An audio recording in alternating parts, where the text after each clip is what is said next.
मेरा नाम अनु है। इतने बड़े परिवार में मैं एक ही बच्ची थी, तो सबका प्यार और लाड सिर्फ मेरे लिए ही था। किसी भी तरह की कमी आज तक मुझे महसूस नहीं होने दी। पढ़ाई लिखाई से लेकर खाने पीने तक मेरी सभी ज़रूरत झट से पूरी होती थी। इतने प्यार और दुलार की वजह से मैं आज तक कोई भी बात समझ ही नहीं पाई। जब तक मुझे कुछ समझ आना शुरू नहीं हुआ, तब तक मेरी माँ ही मेरा भगवान थी। अपनी सारी बातें अपनी माँ को बताना जैसे मेरी आदत थी। मेरे लिए मेरी माँ दुनिया की सबसे अच्छी औरत थी। उनके कलेजे के पास लगाकर सोने से मानो मेरे सारे दुख दर्द भाग जाते थे। खैर, इतनी छोटी सी उम्र में मुझे भला क्या दुख दर्द हो सकता था। मैं तो जानती तक नहीं थी कि दर्द क्या होता है, लेकिन फिर भी अगर कोई खिलौना टूट जाता तो वही मेरे लिए दुनिया की सबसे बड़ी दुविधा थी।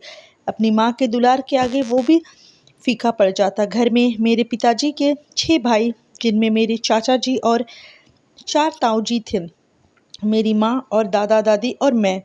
इतने सदस्यों का हमारा आशियाना किसी स्वर्ग से कम न था। लेकिन मुझे इस बात की ज़रा भी खबर नहीं थी कि मेरी जवानी मेरे लिए सबसे बड़ा दुख लेकर आएगी। बचपन के दिनों में जो खुशी सुकून था, वो मेरी जवानी में मुझसे छिनने वाला था। खैर, ऐसे ही दिन निकलते गए। अब मैं 4 साल की, अनु 6 साल की उम्र में जा चुकी थी। पढ़ाई लिखाई का जोर और बड़ा होकर कुछ बनने की लालसा में मैं जैसे अपना बचपन भूले जा रही थी। मेरे परिवार में कोई भी इतना पढ़ा लिखा नहीं था। सब लोगों ने बस खेतों का काम ही सीखा था, लेकिन गांव के बच्चों को पढ़ाई लिखाई से वंचित नहीं रखा गया। सब बच्चों को अच्छी शिक्षा के लिए प्रेरित किया गया। उनमें से एक मैं भी थी। दरअसल मैं अपने पूरे परिवार में इकलौती संतान थी, जिसकी वजह से मुझे पढ़ा लिखा कर एक अच्छी इंसान बनाना सबका सपना था। वैसे मेरा दादा दादी इन सब के खिलाफ थे, क्योंकि वो नहीं चाहते थे कि लड़कियों को पढ़ाई लिखाई के मामले में डाला जाए। उन्होंने मेरे लिए भी काफ़ी बार घर में बोला कि अनु को पढ़ाई करवाना ठीक नहीं है, आखिर रखा ही क्या है इस पढ़ाई लिखाई के अंदर। लेकिन मेरी माँ के कहने पर शायद वो अपना ज़िद ज़्यादा दिन नहीं चला पाए। शुरू-शुरू में तो बहुत से झगड़ों का सामना करना पड़ा मेरे परिवार को, लेकिन खैर आखिर में सब ठीक हो गया। मैं उस समय ज़रा भी नहीं समझ पा रही थी कि आखिर घर में बात क्या चल रही है। मेरे लिए तो सब कुछ आम ही था। मुझे इस बात पर गौर करने की ज़रूरत भी नहीं थी, क्योंकि मेरी आगे मेरी माँ जो खड़ी थी। खैर, अब तो कब इतने दिन निकल गए कुछ पता ही नहीं चला। अब मैं 20 साल की हो चुकी थी, लेकिन इस उम्र में मुझे जो देखने को मिला वो मैं शायद कभी भी नहीं देखना चाहती थी। मुझे क्या पता था कि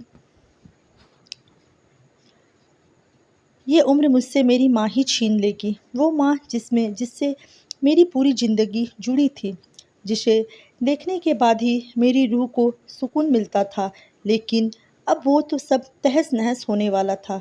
दरअसल मैं जब बड़ी हुई और जब मुझे इतनी समझ हुई कि मैं अच्छा-बुरा पहचान सकूं, तो अक्सर अपनी माँ को देखती, जो रात होते ही अपने कमरे में जाने के बाद सबको बारी-बारी अंदर लेती। उन सबको, जो मेरे चाचा ताऊ थे, सब लोग बारी-बारी कमरे में जाते और कुछ घंटों में बाहर आ जाते। उनमें मेरे पापा भी शामिल थे। पहले तो मुझे कुछ समझ नहीं आया, ना ही मैं किसी गलत तरीके से सोचती थी। आखिर सोचूं भी कैसे, वो मेरी माँ थी। लेकिन मेरी ये सोच ज़्यादा दिन कहाँ चलने वाली थी। अब तो मैं रोज़ रात को देखती कि माँ के कमरे में उन सबका आना जाना। दरअसल पढ़ाई के दौरान रात को देर तक जागना मेरी आदत थी, लेकिन जब से मैंने यह सब देखा है, मैं पढ़ाई के लिए नहीं, जबकि यह जानने के लिए जागती कि आखिर इनके कमरे में होता क्या है। मुझे यह सोच अंदर से खाए जा रही थी। कॉलेज में पढ़ाई के दौरान भी मेरे दिमाग में केवल यही बात चलती थी कि आखिर ऐसा क्या राज है जो मुझसे वाकिफ़ नहीं है। आखिर पूछूं भी तो किससे, और पूछने पर तो केवल मेरे ऊपर ही आने वाला था सब, क्योंकि सब यही बोलने वाले थे कि मैं अपनी माँ पर नज़र रखती हूँ। लेकिन इसी बात में वो जो सबसे बड़ी बात थी, वो थी मेरे पापा। वो भी तो इस सब से वाकिफ़ थे और उन सब के साथ रोज़ रात को कमरे में जाते थे। मेरी माँ, जो कभी मेरी भगवान थी, वो आज मेरी नज़रों और दिल से गिरी जा रही थी। मुझे मेरी माँ पर गुस्सा आ रहा था कि ये कैसी औरत है जो इतने मर्दों के साथ सोती है। अब मैं आखिर इस नतीजे पर पहुँच ही गई कि मेरी माँ बंद कमरे में इन सब के साथ अपना हवस मिटाती है। अब मैं इतनी बड़ी तो हो ही चुकी थी कि इसका मतलब और कारण जान सकूं। मेरी माँ इतनी गिर चुकी थी कि सब लोगों के साथ पता नहीं किस तरह तरह कर सकती है। मुझे अपनी माँ से नफरत हो गई थी। आखिर हो भी क्यों ना, कौन बेटी यह सब बर्दाश्त करेगी कि उसकी माँ ऐसे काम करती है। बंद कमरे में अकेले बैठकर रोजाना रोना तो मेरी आदत बन गई थी। मुझसे ज़रा भी बर्दाश्त नहीं हो पा रहा था कि मेरी माँ ऐसे कैसे कर सकती है। अब मैं ज़िंदगी के वो पल जी रही थी जिसके बारे में मैंने कभी भी नहीं सोचा था। बार बार अपने बचपन को याद कर रही थी कि उन दिनों में मैंने कभी कोई दर्द महसूस नहीं किया। सही गलत की पहचान ना होने की वजह से कभी भी नहीं रोई। माँ के साथ जो रिश्ता था वो बरकरार रहता अगर मैं बड़ी ना होती तो। इसी सब के बीच एक बात और थी जो मुझे अंदर से खाई जा रही थी। वह थी कि मेरे दादा दादी और पिताजी मेरी माँ हर रात को मेरे चाचा ताऊ को अपने कमरे में बुलाती थी। इन सब बातों से मेरे पिताजी और दादाजी सब लोग वाकिफ थे। सब लोगों को पता था कि रात को इन सब के बीच क्या होता है। लेकिन आज तक घर में इस बात को लेकर कोई भी चर्चा नहीं हुई। सवेरे उठकर सब लोग ऐसे ही नॉर्मल बिहेव करते जैसे कि रोज़ाना करते थे। किसी को भी इस बात से कोई भी दिक्कत नहीं हो रही थी कि आखिर रात को यह सब क्या कर रहे हैं।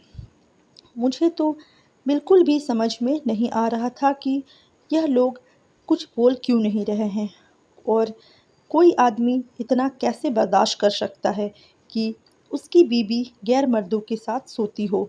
लेकिन मेरे पिताजी तो मानो इन सब के अंदर उनका पूरा सहयोग कर रहे थे। उन्हें तो इस बात से ज़रा भी फ़र्क नहीं पड़ रहा है। वहीं मेरे दादा दादी इस बात को बिल्कुल नकार रहे थे, जैसे मानो उन्हें कुछ पता ही ना हो। लेकिन उन्हें सब पता था। रात के समय सब लोगों के साथ मेरी माँ सोने के बाद जब सुबह कमरे से निकलती तो बाहर आती तो मैं देखती कि उनकी हालत ज़रा भी ठीक नहीं होती। लंगड़ा कर चलना और उनके शरीर पर मानो थकावट के सारे शिकन सी होती। लेकिन उन्हें इस बात से ज़रा भी फ़र्क नहीं पड़ता और रात होते ही उनका यह काम फिर से शुरू हो जाता। और मेरे चाचा ताऊ और मेरे पिताजी मानो मेरी माँ पर ऐसे हक जताते थे जैसे उन सब की बीवी हो। लेकिन मेरी तो कुछ भी समझ में नहीं आ रहा था कि आखिर यह सब हो क्या रहा था। कभी कभी तो मुझे लगता था कि मेरी माँ कहीं इन सब का शिकार तो नहीं हो रही है, इन सब की किसी चाल का शिकार तो नहीं हो रही है। लेकिन फिर मेरे मन में ख्याल आता कि अगर ऐसी बात होती तो मेरी माँ के चेहरे पर कभी ना कभी तो परेशानी होती। लेकिन उनके चेहरे पर तो आज तक कोई परेशानी नहीं हुई। वह तो इस कदर सब लोगों के साथ मिलजुल कर रहती थी मानो वह सबको बहुत प्यार करती हो। मुझे मेरी माँ से और भी ज़्यादा नफ़रत हो गई। एक औरत इतना कैसे गिर सकती है। साथ ही साथ मुझे अपने चाचा और पिताजी और ताऊ जी से भी नफ़रत हो गई थी। मेरी माँ तो अपनी जगह थी, लेकिन उन्हें भी तो सोचना चाहिए था कि वह लोग एक औरत के साथ। लेकिन खैर मैं कर भी क्या सकती थी और ना ही किसी को बोल सकती थी। मेरे मन में यही शंका थी कि अगर मैंने बोलकर सब कुछ जानने की कोशिश की तो कहीं मेरी आज़ादी गायब ना हो जाए, मुझसे पढ़ाई लिखाई ना छीन ली जाए। लेकिन फिर मैं कर भी क्या कर सकती थी। मेरे दादा दादी जी भी इस तरह चुप थे। लेकिन खैर अब तो अपने कमरे में रोना और पूरा दिन इसी सोच में डूबे रहना।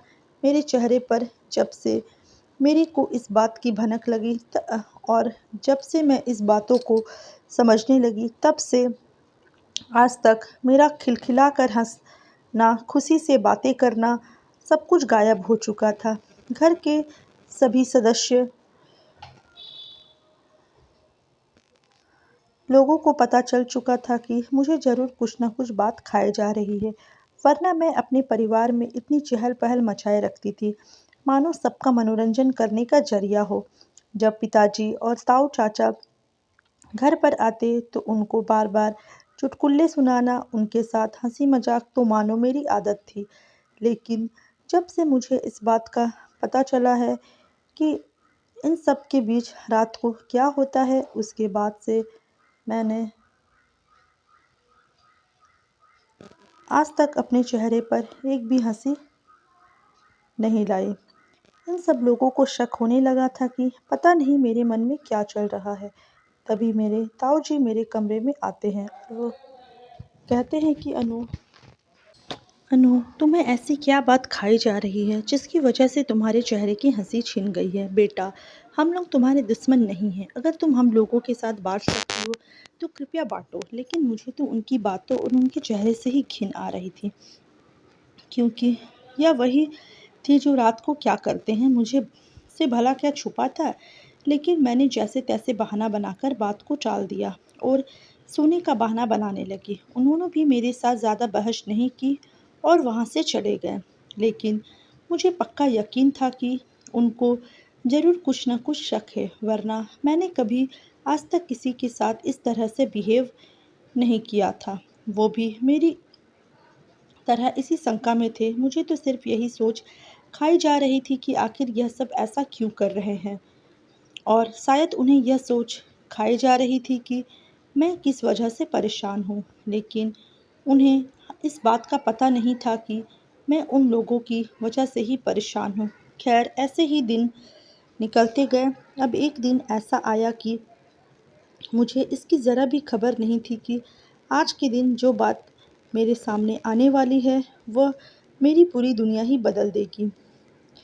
एक दिन मैं अपने कमरे में बैठी थी, तभी मेरे चाचा जी और मेरे दादाजी बैठे कुछ बात कर रहे थे। मेरा कोई इरादा नहीं था कि मैं उनकी बातें सुनूं, लेकिन उनकी बातें मेरे कानों तक आ ही गई। मेरे चाचा जी कहने लगे कि अब तो अनु का भी रिश्ता तय कर देना चाहिए। मेरे दादाजी कहने लगे कि हाँ, इसकी उम्र भी हो चली है, इसकी पढ़ाई भी ख़त्म होने वाली है, क्या तुम्हारी नज़र में कोई अच्छा रिश्ता है? तभी मेरे ताऊजी भी वहीं पर आ जाते हैं और वो कहते हैं कि हाँ, मेरा एक दोस्त है, उसके 6 बेटे हैं, उनके साथ अनु की शादी कर देते हैं। वैसे भी हमारे परिवार में जो रिवाज है उसे तो चलाना ही होगा ना। अब मुझे कुछ समझ नहीं आ रहा था कि यह किस रिवाज की बात कर रहे हैं, और जब ये बात मेरे कानों में पड़ी कि 6 लड़कों के साथ मेरी शादी, तो मानो मेरे तो पैरों तले से ज़मीन ही खिसक गई। मुझसे ज़्यादा देर रहा नहीं गया और मैं झट से उन लोगों के पास चली गई और बोलने लगी कि तुम लोग ये क्या बातें कर रहे हो और तुम लोग मेरे साथ क्या करना चाहते हो? आखिर ये सब चल क्या रहा है? मैं मानो पूरी तरह से गुस्से में आ चुकी थी। मुझे बिल्कुल भी समझ में नहीं आ रहा था कि मैं सही बोल रही हूँ या गलत। सब लोग मेरी मुँह ही की तरफ ही देख रहे थे कि आखिर अनु को हो क्या गया है?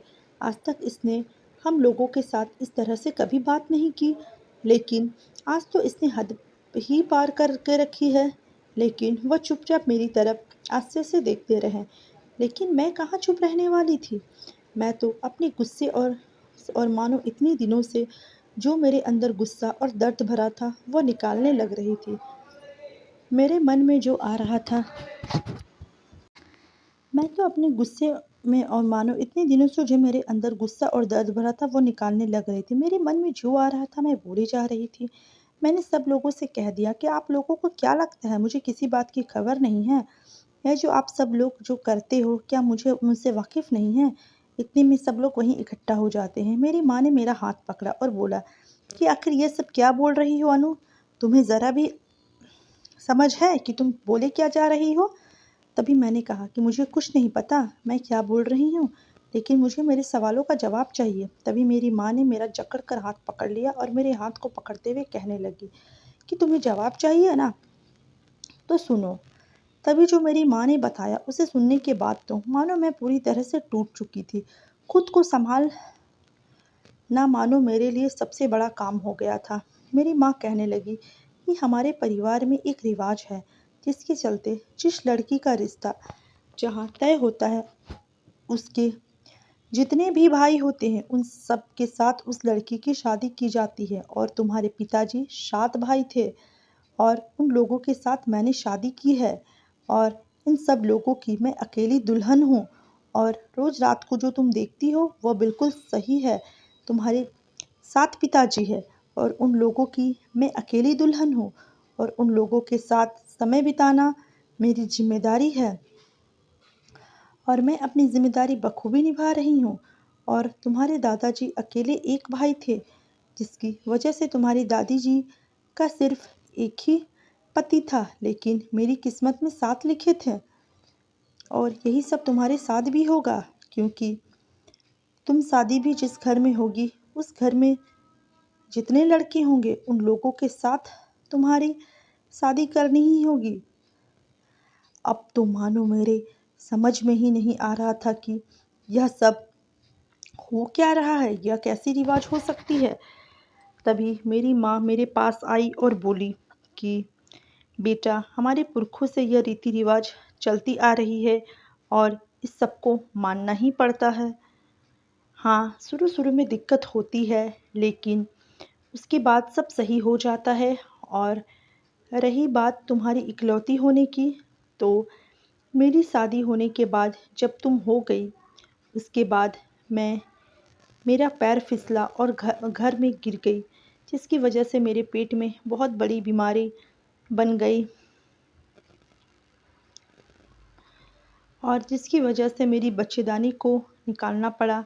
उसके बाद मैं कभी भी माँ नहीं बन सकी। इसलिए तुम्हारे 7 पिता की तुम इकलौती संतान थी।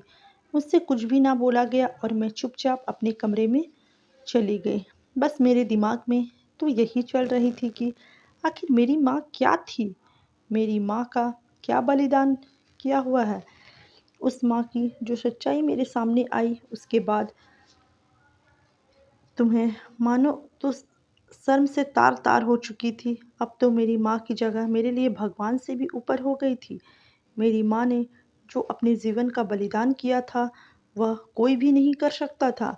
और इस झूठी और घटिया रीति रिवाज के चलते मेरी माँ ने 7 लोगों के साथ शादी कर ली और यही सब मेरे साथ भी होने वाला था।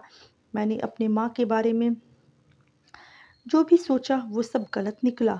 अब तो मैंने ठान लिया और निर्णय लिया कि इस घटिया रिवाज का सामना अब मैं और किसी को नहीं करने दूंगी। तो कहानी यहीं तक दोस्तों थी। यह एक काल्पनिक कहानी है, इसका वास्तविकता से कोई लेना देना नहीं है, बस ये एक मनोरंजन की कहानी है। अगर आप लोग को वीडियो अच्छी लगी होगी तो वीडियो को लाइक करें, चैनल पर नए आए हो तो चैनल को सब्सक्राइब करना बिल्कुल भी ना भूलें। मिलते हैं नेक्स्ट कहानी पर, तब तक के लिए bye bye, take care, thanks for watching.